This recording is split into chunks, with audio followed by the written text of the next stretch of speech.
On s'est un peu fait bluffer, et puis tu es repris par la réalité. Une pluie anglaise, des clébards derrière un ballon, Marquinhos qui se fait dessus, et puis derrière, bah, ça y est, le pari du Real qui revient. Mais tranquille, quoi, ça revient. Et alors, si je puis me permettre, c'est revenu plus tôt que d'habitude. Rappelons quand même que normalement, début octobre, on est encore dans les promesses. Cette année, ça a changé. Cette année, Kylian va faire des replis, voilà, truc. Et je trouve que ça arrive un peu tôt. Alors, c'est peut-être bon signe. C'est-à-dire qu'on a le temps de corriger avant le crash, parce que ce qui est étonnant quand même à Newcastle, globalement, c'est cette compo de départ que tout le monde pressent foireuse. Et le fait que Luis Enrique, qui, comme tous les entraîneurs espagnols de génie, a du mal à se déjuger, disons-le clairement. Parfois, c'est des idées à contre-pied sur lesquelles on reste figé, quel que soit le scénario du match. C'est un peu ce qui s'est passé hier, et c'est que là, on a un peu découvert, entre guillemets, les défauts connus de Luis Enrique, qui est un mec qui a gagné plein de choses dans sa vie, mais qui s'est aussi obstiné sur des trucs que personne n'a jamais compris, et ça lui a coûté des défaites sur des matchs importants, avec l'Espagne notamment. Voilà, et ben hier, contre Newcastle, on a vu un exemple. Mais est-ce qu'il ne faut pas avoir un peu de mansuétude vis-à-vis de Luis Enrique? Il vient juste d'arriver, l'équipe a changé de moitié, il y a tout à construire, et on a l'impression qu'il y a une idée derrière ce qu'il veut mettre en place. On va évidemment en avoir. C'est un peu l'avis général des supporters cette saison. C'est quand tu as coupé plus de têtes que sous la terreur. Donc, à un moment donné, tu ne peux pas demander la lune au PSG. Je pense que les supporters vont être assez patients avec ce club.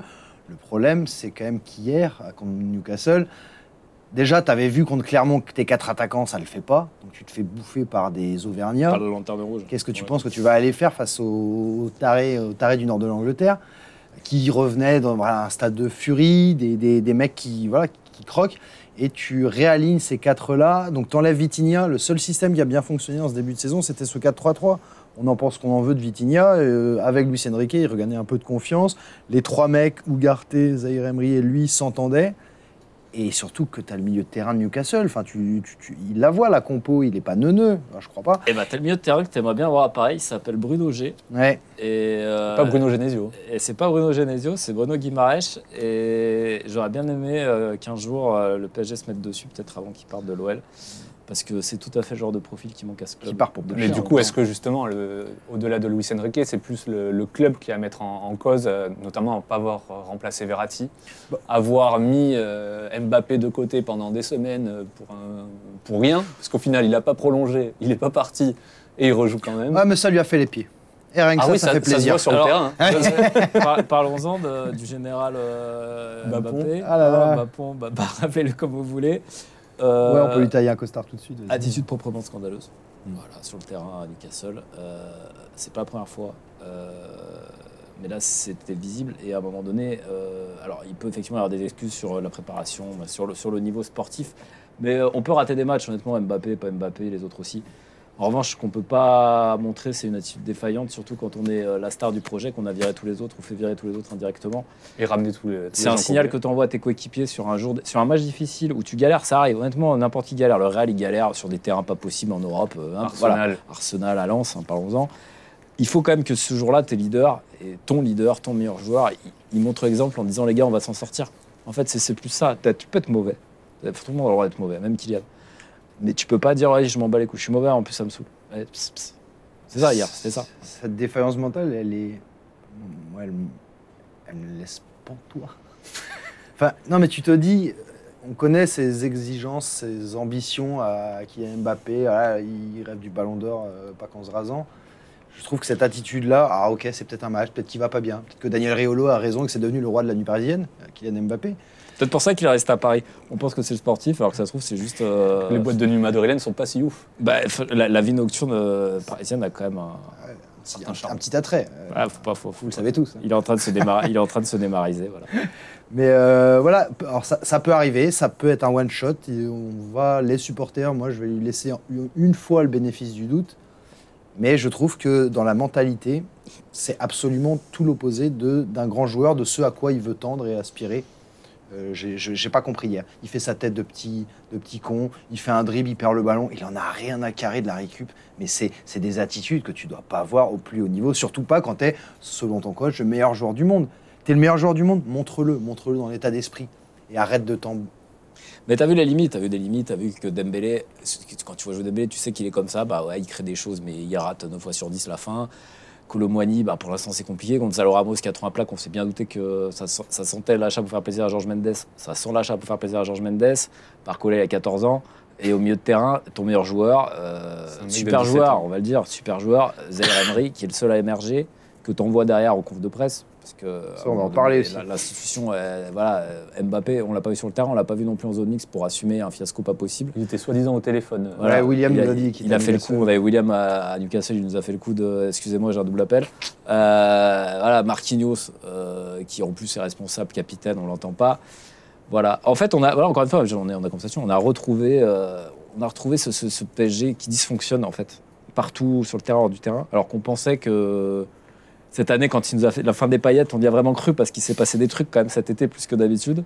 Ça peut toujours être la fin des paillettes, ouais. Mais ça ne veut pas dire que le retour de la gloire. Voilà.